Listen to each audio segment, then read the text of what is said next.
कल जो हुआ। देखिए, ये तो प्रधानमंत्री जी की गरिमा है। अन्यथा जिस तरीके से पिछले 5 दिनों से उन्हें अपमानित किया जा रहा है आउट ऑफ नो रीज़न, उन्होंने उसका उल्लेख भी नहीं किया है और आरोप लगाने की राजनीति से बहुत परे हट करके राजनीतिक आधार पर चर्चा की है।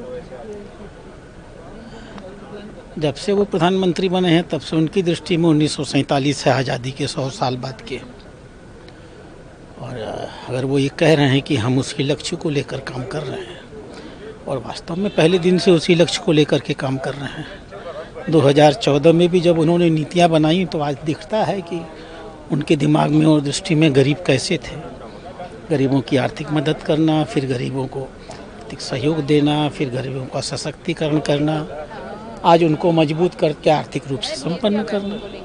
क्योंकि उनकी 1947 की परिभाषा में 47 में भारत जब विकसित होगा माने देश का गरीब विकसित होगा, देश की महिलाएं सशक्त होंगी, देश के नौजवान सशक्त होंगे। तो आज वो उन्हीं पे चर्चा कर रहे थे। लेकिन सर, जैसे अपना वक्तव्य उसके दौरान सारे ऑपोजिशन जो है, कांग्रेस और सभी अन्य दल जो भी थे, वॉकआउट कर रहे हैं। अब उनके पास कहने के लिए तो कुछ है नहीं।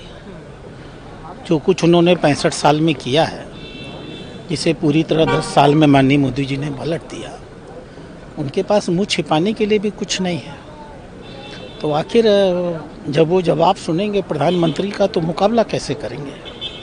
इसलिए उन्होंने अपनी हार स्वीकार की है और भाग के गए हैं। और ये उम्मीद हम लोग को पहले से भी थी। उन्होंने सुबह कोशिश की थी आज माहौल बिगाड़ने की, लेकिन बाद में उनको एहसास हो गया कि राज्यसभा में ये नहीं चल पाएगा। इसलिए वो माननीय प्रधानमंत्री को चाहते तो थे डिस्टर्ब कर पाना, लेकिन कर नहीं पाए तो वो चले गए। माननीय प्रधानमंत्री ने अपनी बातें तथ्यात्मक आधार पे दी हैं, किसी विवाद में वो नहीं गए हैं।